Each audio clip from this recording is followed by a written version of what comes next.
போன வருஷத்துல நீங்க எடுத்த ரெசல்யூஷனும் போன வருஷத்துக்கு இந்த வருஷத்துக்கும் இல்லைன்னா அது மொக்கையா இருக்கலாம், அது கிரிஞ்சா இருக்கலாம். ஹே கைஸ், ஃபர்ஸ்ட் எல்லாத்துக்கும் ஒரு ஹாப்பி நியூ இயர். இன்னைக்கு நம்ம எதை பத்தி பேச போறோம்னா, லைக் போன வருஷத்துக்கு இந்த வருஷத்துக்கும் நம்ம என்ன மாத்தலாம், எப்படி எப்படிலாம் கொண்டு போலான்னு. அதாவது அஹ், போன வருஷத்துல நீங்க எடுத்த ரெசல்யூஷனும் இந்த வருஷத்துல நீங்க எவ்வளவு அச்சீவ் பண்ணியிருக்கீங்க நீங்களே யோசிச்சு பாருங்க. Maybe 1%, maybe 2%. நான் எல்லாத்தையும் சொல்ல வரல, குறிப்பிட்ட பேருக்கு. சில பேத்துக்கு எப்படி கோல் அப்ரோச் பண்றதுன்னு தெரியாது. ஸோ சில பேத்துக்கு கோல் ஃபெயில் ஆகும், என்னை முதல் கொண்டு தான். எதனாலும் பார்த்தீங்கன்னா, ஸ்டார்டிங்கே பெர்ஃபெக்ஷனாக ஸ்டார்ட் பண்ணுங்கிறதுக்காக தான். ஜஸ்ட் நீங்க வந்து ஸ்டார்டிங்ல என்ன வேணா பண்ணலாம். ஸ்டார்டிங்ல வந்து நீங்க அது கிரிஞ்சா இருக்கலாம், இல்லைன்னா அது மொக்கையா இருக்கலாம், இப்படி வேணா இருக்கலாம். பட் ஸ்டார்ட் பண்ணிருங்க. நான் ரொம்ப வருஷமா நான் பெர்ஃபெக்டா தான் ஸ்டார்ட் பண்ணணும்னு சொல்லிட்டு எல்லாமே பண்ணுவேன். லைட்டு விஸ்லிஸ்ட் போடுவேன், அது இதுன்னு பண்ணிட்டு இருப்பேன். பட் அதை வாங்க மாட்டேன். வாங்குறதுக்கு உண்டான பைசாவும் நம்ம கிட்ட கிடைக்கும். பட் அதை வேஸ்டா செலவு பண்ணிட்டு இருப்பேன். கொஞ்சம் கொஞ்சம் கொஞ்சம் மணி நாலேஜ் வந்ததுக்கு அப்புறம் தான் எப்படி எப்படி செலவு பண்ணு பார்த்து தான் அது இது பண்ணேன். ஓகே, அது வேற டாபிக். பட் நான் இப்போ என்ன சொல்ல வரேன்னா, யாருனாலையுமே பர்ஃபெக்டா ஸ்டார்ட் பண்ண முடியாது பிகினர்ல. So just do it guys. என்ன சொல்ல வரேன்னா, இதுதான் எப்படி இந்த கோலை செட் பண்றது. போன வருஷத்துக்கும் இந்த வருஷத்துக்கும் போன வருஷம் என்னென்ன தப்பு பண்ணி, இப்போ காமன் மிஸ்டேக் என்னோட பெர்ஸ்பெக்டிவ்ல இருந்து சொல்றேன். சரி, போன வருஷம் நான் ரேண்டம் பெருசா என்னால் எனக்கு நல்லா தெரிஞ்சிருச்சு, என்னால பண்ண முடியாத ஒரு கோலை நான் செட் பண்ணிட்டேன். அதாவது என்னோட பேங்க் அக்கௌண்ட்ல 5 lakhs இருக்கணும். எப்படி இருக்கும், நான் இப்போ ஒரு நார்மலான ஒரு வேலைக்கு போயிருந்தேன். எப்படி அந்த 5 lakhs இருக்கும்? என்னோட இயர்லி சேலரியே 2 lakhs கம்மியாக தான் இருந்துச்சு பெர் ஆனம். ஸோ எப்படி அந்த 5 lakhs நான் ஏர்ன் பண்ணுவேன்னு எந்த நம்பிக்கையில வச்சது இல்லை. ஒரு 4 கைண்ட் ஆஃப் ஒரு டிக் பாக்ஸ் இருக்கு. அந்த டிக் பாக்ஸ் அடிச்சுக்கிட்டே வந்தீங்கன்னா அந்த கோல் உங்களுக்கு இந்த வருஷம் நீங்க அதை எக்ஸிக்யூட் பண்றதுக்கு ஓகேவா இருக்கும். இந்த வருஷம் நான் எப்படி என்னோட கோலை செட் பண்ணேன்னா, ஒரு 4 டிக் பாக்ஸ், ஒரு 4 கேட்டகரியில வந்து நான் ஒரு 4 கேள்வி கேட்டுக்கிட்டேன் என்னோட கோல் செட் பண்றதுக்கு. அதாவது கோலை அச்சீவ் பண்றதுக்கு கெப்பாசிட்டி என்கிட்ட இருக்கா. போன வருஷம் மாதிரி அதே 5 lakhs இந்த வருஷம் போட்டிருந்தேன்னா அது என்னால் செட் பண்ண முடியாது. இந்த வருஷம் நான் போட்டிருக்கேன், என்னன்னா ஒரு 1 lakh போட்டிருக்கேன். 1 lakh இந்த வருஷம் முடியக்குள்ள ஒரு 90% அச்சீவ் பண்ணாலும் அது என்னோட அச்சீவ்மெண்ட் தான். பட் 5 lakhs நோ, சின்னதா. அதாவது என்னோட என்னோட என்னோட என்னோட டார்கெட் வந்து ஸ்டார்டிங் இப்போதான் நான் ஸ்டார்ட் பண்றேன். ஸோ என்னோட டார்கெட் வந்து சின்னதுல இருந்து ஆரம்பிக்கணும்னு சொல்லிட்டு, ஃபார் எக்ஸாம்பிள் போன வருஷம் 5 லட்சம் போட்டேன் பேங்க் அக்கௌண்ட், இந்த வருஷம் நான் 1 லட்சம் போட்டிருக்கேன். டிக் பாக்ஸ் வந்து உங்களோட கெப்பாசிட்டி என்ன, first just you understand your capacity. And right know உங்களோட கெப்பாசிட்டி ரைட் நோ. கண்டிப்பா நீங்க ஃபியூச்சர்ல 10 lakhs ஆர் 30 lakhs சம்பாதிக்கிற அளவுக்கு உங்களுக்கு ஸ்கில் டெவலப் ஆகலாம், என்ன பண்ணலாம். ஆனா ஸ்டார்டிங்ல உங்களோட கெப்பாசிட்டி என்னன்னு புரிஞ்சு, என்னோட கெப்பாசிட்டி என்ன ரைட் நோ. அண்ட் செகண்ட் என்னன்னா, அது எனக்கு தேவையா, ரியலி அது எனக்கு உண்மையிலே எனக்கு தேவையான ஒரு கோலா. நம்மளோட ஃபியூச்சர் க்ரோ ஆகுமா, அதான் என்னோட 2 tick box. And third tick box என்ன, அதுல எனக்கு இன்ட்ரெஸ்ட் இருக்கா. என்னதான் நமக்கு கோல் இருக்கலாம், அதாவது இன்வெஸ்ட்மெண்ட் பண்றேன், அது பண்றேன், இது பண்றேன், எது வேணா சொல்லலாம். பட் அதுல நமக்கு வந்து இன்ட்ரெஸ்ட் இருக்கான்னு பார்த்தோம்னா, இன்ட்ரெஸ்ட் இருந்தா மட்டும்தான் நமக்கு அது ரொம்ப நாளைக்கு பண்ண முடியும், பேர்ன் அவுட் ஆகாம இருக்கும். இது third tick box. And fourth tick box என்னன்னா, it's make money or not. அதாவது அது எனக்கு பணம் பண்ணுமா பண்ணாதா, இவ்வளவுதான். இந்த ஒரு 4 டிக் பாக்ஸ் தான் வச்சிருந்தேன் இந்த வருஷம். அதுக்குள்ள வச்சதா இந்த 4 டிக் பாக்ஸ் எனக்கு செலக்ட் ஆனதுக்கு மட்டும்தான். இந்த வருஷமும் நான் நிறைய நோட் டவுன் பண்ணேன். நான் இந்த வருஷம் என்ன பண்ணணும்னு சொல்லிட்டு அதில் ப்ரியாரிட்டி ஒதுக்கி, அதுக்கப்புறம் அதுல இருந்து நான் வந்து இந்த 4 டிக் பாக்ஸ் எதை அச்சீவ் பண்ணுதோ அதை மட்டும் எடுத்துக்கிட்டேன். அது மட்டும் எடுத்து இந்த வருஷம் ஒர்க் பண்ணலான்னு பார்த்தேன். எப்படி இது உங்களுக்கு தெரியும் என்னோட பேஷன் என்ன, ஆர்எல்ஸ் எனக்கு என்ன ஒர்க் வரும், அது எனக்கு என்ன பிடிக்கும். இதுக்கெல்லாம் நமக்கு இது எப்படி நமக்கு தெரிய வரும்னா, அதாவது நமக்குள்ளேயே நம்ம பேசணும். செல்ஃப் டாக் ரொம்ப ரொம்ப இம்பார்ட்டன்ட். இதை நம்ம கண்டிப்பா அடுத்த டாபிக்ல அடுத்த வீடியோல இதை பத்தி நான் பேசலான்னு ஒரு முடிவுல இருக்கேன், செல்ஃப் டாக்கை பத்தி.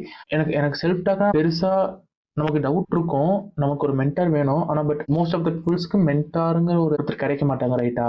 ஸோ அந்த மாதிரி சமயத்துல இப்போ மென்டாரே இருந்தாலும் எல்லா சமயத்திலும் மென்டார் நமக்கு வந்து ஹெல்ப் பண்ண மாட்டாங்க. லைஃப்க்கு உண்டான மென்டார்ஸ் சிலது கேட்க முடியாது, சிலதை கேட்கும் போது அவங்க அன்அவைலபிளா இருப்பாங்க. ஸோ அந்த டைம்ல என்னோட செல்ஃப் டவுட்டை நான் வந்து ஏஐ மூலியமா தான் ஏஐல தான் கேட்டு தெரிஞ்சுக்குவேன். அதை பத்தி நான் கண்டிப்பா அடுத்து சொல்றேன். But chat GPT really good. Chat GPT or Gemini உங்களோட ப்ரிஃபரன்ஸ். செல்ஃப் டாக்கு நீங்க கண்டிப்பா ஏஐ யூஸ் பண்ணலாம். அதுக்கப்புறம் இன்னொன்று வரும், எப்படா என்னோட கெப்பாசிட்டியை நான் எப்படா தெரிஞ்சுக்கிறது, ஆர்எல்ஸ் அதாவது ஒரு விஷயம் உங்களுக்கு பிடிச்சிருக்கு.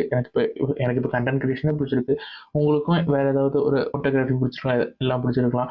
இது எப்படி என்னோட வாழ்க்கைக்கு அடாப்ட் ஆகும், அதாவது இது எப்படி என்னால் அச்சீவ் பண்ண முடியும் அப்படின்னு உங்களுக்கு செல்ஃப் டவுட் நிறைய இருக்கலாம். அந்த மாதிரி செல்ஃப் டவுட் வர்றது நல்லது தான், பிகாஸ் நீங்கள் வந்து பட்டு பட்டுன்னு இறங்கி உங்களுக்கு பெரிய பெரிய லாஸ் ஆகக்கூடாது. அது உங்களுக்கு பணமே பண்ணாம நீங்க ரொம்ப நாளாவது ட்ரை பண்ணிருந்தீங்கன்னா பர்சனலாவும் நீங்க அஃபெக்ட் ஆவீங்க.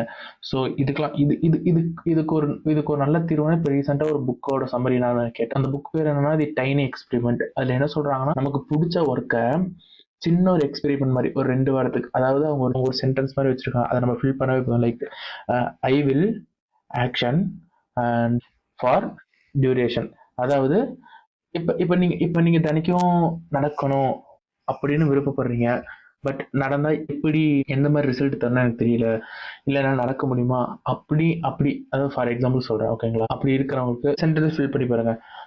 ஐ will run 10K steps per day for next 30 days or next 2 weeks. இந்த மாதிரி போட்டு பாருங்க. இதை வந்து ஒரு ட்ராக்கர் மூலியமா நீங்க ட்ராக் பண்ணுங்க. உங்க பாடி வெயிட், அதாவது வாக்கிங் போற மாதிரி உங்க பாடி வெயிட், சம்திங் உங்களோட பெயின், உங்களுக்கு எங்க பெயின் நார்மலா இருக்கு, வாக்கிங் போனதுக்கு அப்புறம் அந்த பெயின் குறைஞ்சதா, அந்த மாதிரி நீங்க வந்து உங்களோட எக்ஸ்பெரிமெண்ட்டை இந்த மாதிரி சின்ன சின்ன டியூரேஷனுக்கு நீங்க செட் பண்ணி பார்க்கலாம். அதுல உங்களுக்கு இப்போ நீங்க ஒரு ஒர்க் பண்றீங்கன்னு வச்சுங்களேன், அந்த ஒர்க்குக்கு வந்து நீங்க ஒரு பிளான் போட்டு அந்த பிளானை நீங்க என்ன பிளான் போட்டீங்களோ அந்த பிளானை நீங்க வந்து எக்ஸிக்யூட் பண்ணுங்க. ஆனா அது வந்து ஒரு டைம் எக்ஸ்பெரிமெண்டா பண்ணுங்க. ஒரு 2 weeksக்கு ஆர் ஒரு 20 daysக்கு, லைக் தட். அதை நீங்க வந்து ட்ராக்கும் பண்ணுங்க. அதுல உங்களுக்கு என்னென்ன ப்ரோஸ் அண்ட் கான்ஸ், அந்த மாதிரி உங்களுக்கு என்னதுல உங்களோட ஐடியா சம்திங் எல்லாமே நோட் டவுன் பண்ணுங்க. அந்த அந்த அந்த டைனி எக்ஸ்பெரிமெண்ட் அந்த முடியிற நேரத்துல, அதாவது அந்த எக்ஸ்பெரிமெண்ட் முடிஞ்சிடும்ல, அந்த 20 daysல நீங்க உங்க டார்கெட் வச்சுங்க, அதை பண்ணுங்க. ஜஸ்ட் நீங்க ஃபிக்ஸ் பண்ணுங்க, இதை இப்படி பண்ண போறேன், அவ்வளவுதான். நீங்க எந்த ஒரு எதிர்பார்ப்புமே இல்லாம ஜஸ்ட் நான் பண்ண போறேன், அவ்வளவுதான். தினைக்கும் 10K ஸ்டெப், அடுத்து 20 நாளைக்கு ஓட போறேன், அவ்வளவுதான். ஒரு எக்ஸ்பெக்டேஷனே இல்லாம நீங்க பண்ணுங்க அதை.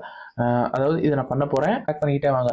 ட்ராக் பண்ணும்போது தான் உங்களுக்கு தெரியும், அதோட ப்ராக்ரஸ் உங்களுக்கு தெரியும், எந்த மாதிரி வளர்ந்துருக்குன்னு சொல்லிட்டு உங்களுக்கு மட்டும் தான் தெரியும். நீங்க இப்ப கரண்டா எந்த ஒரு சுச்சுவேஷன்ல இருக்கீங்க, ஆர்எல்ஸ் எந்த மாதிரி ஒரு ப்ராப்ளம் ஃபேஸ் பண்ணிட்டு இருக்கீங்க, யார் உங்ககிட்ட எப்படி மணி இருக்கு, சம்திங் அது உங்களுக்கு மட்டும்தான் தெரியும். ஸோ நீ யாரோட பிளானையும் நீங்க எடுக்கிறதுக்கு வேணாம். ஜஸ்ட் நீங்க போட்ட பிளானை மட்டும் நீங்க ஃபோக்கஸ் பண்ணி இந்த டைம் எக்ஸ்பெரிமெண்ட் பண்ணுங்க. ஃபெயில் ஆச்சா, ஃபெயில் ஆச்சு. 2 weeksலாம் ஃபெயில் ஆச்சு, ஆர் நீங்க 30 daysல ஃபெயில் ஆச்சு, அவ்வளவுதான். அடுத்து நீங்க வந்து ரீஸ்ட்ரக்சர் பண்ணலாம். என்னோட கோல் நான் இப்படி இருந்துச்சு, அடுத்த பிளான் பி, பிளான் ஏல வந்து சொதப்பிடுச்சு. எங்க சொதப்புச்சு? 3வது ஸ்டெப்ல சொதப்புச்சு, இல்லைன்னா 5வது ஸ்டெப் சொதப்புச்சு. அடுத்த பிளான் பி கிரியேட் பண்ணுங்க. அதுல வந்து தேர்ட் ஸ்டெப்பா இருக்கும், ஃபிஃப்த் ஸ்டெப், எல்லாத்தையும் ரீஸ்ட்ரக்சர் பண்ணுங்க. எங்க இஷ்யூ நடந்துச்சு, இங்க நான் என்ன பண்ணலாம். அதாவது நீங்க இதை வந்து தினைக்கும் பண்ணும்போது உங்களுக்கு ஒரு 3வது எக்ஸ்பெரிமெண்ட், 4வது டைம் எக்ஸ்பெரிமெண்ட்ல கண்டிப்பா அது வந்து உங்களுக்கு நீங்க ஒரு சிஸ்டமை பில்ட் பண்ணுவீங்க. என்னோட ஒர்க் சிஸ்டம் இதுதான். நம்ம ஒர்க் பண்றதுக்கு வந்து மோட்டிவேஷனோ, ரூமை சுத்தி போஸ்டரோ, லைக் நமக்கு மோட்டிவேஷன் தேவையில்லை. நம்ம ஒர்க் பண்றதுக்கு ரீசன் தான் தேவை. நம்ம எதுக்காக, காரணம் தான் தேவை. நம்ம எதுக்காக ஒர்க் பண்றோம், எதுக்காக ஒர்க் பண்றோம், நமக்கு தேவை இந்த ரீசன் தான். இந்த ரீசனால மட்டும்தான் நம்ம வாழ்க்கை மூவ் ஆகுது. ஃபார் சப்போஸ் நெக்ஸ்ட் மந்த் உங்களுக்கு 50,000 தேவைப்படுது, எக்ஸாம்பிள்.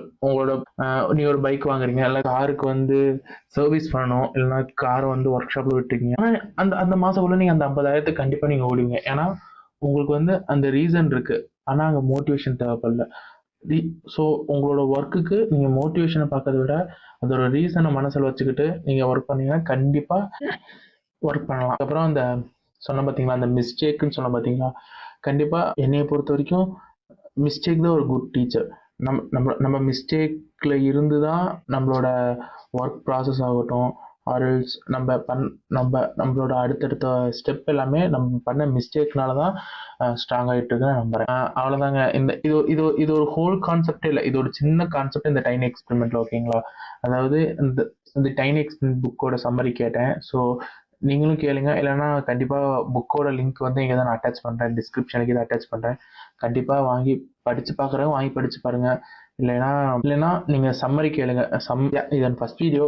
ஸோ நான் இன்னிலேருந்து என்னோட கண்டென்ட் கிரியேஷன் ஜேர்னியை ஸ்டார்ட் பண்ணலான்னு இருக்கேன். ரொம்ப நாளாக ப்ரொக்ரஸ்டினேட் பண்ணி ஒரு வழியா என் ஃப்ரெண்ட்ஸ் எல்லாம் காரி முகரில துப்பி ஒரு வழியா இன்னிலேருந்து நான் ஸ்டார்ட் பண்றேன். கண்டிப்பா விஷ் பண்ணுங்க டியூட். உங்களோட விஷஸ் கண்டிப்பாக என்னோட இந்த ஜேர்னியை மேற்படி கொண்டு போகிற கண்டிப்பாக உதவும்னு நினைக்கிறேன். அண்ட் இதோட ஃபர்ஸ்ட் வீடியோனால தெரில எனக்கு ரொம்ப எப்படி பேசுறதுனே தெரியல. எனக்கு கேமரா ஷே வேறு இருக்கா, என்ன பண்ணுறதுன்னு தெரில. பட் பேசிட்டேன். சேனல் நேம் வந்து எக்ஸ்ப்ளோர் வித் யூன்னு வச்சுருக்கேன். கண்டிப்பாக எனக்கு ஒரு ஃபேவர் இருக்குது. கண்டிப்பாக நீங்கள் சப்ஸ்கிரைப் பண்ணுங்கள். பாய், நெக்ஸ்ட் மீட் பண்ணுவோம்.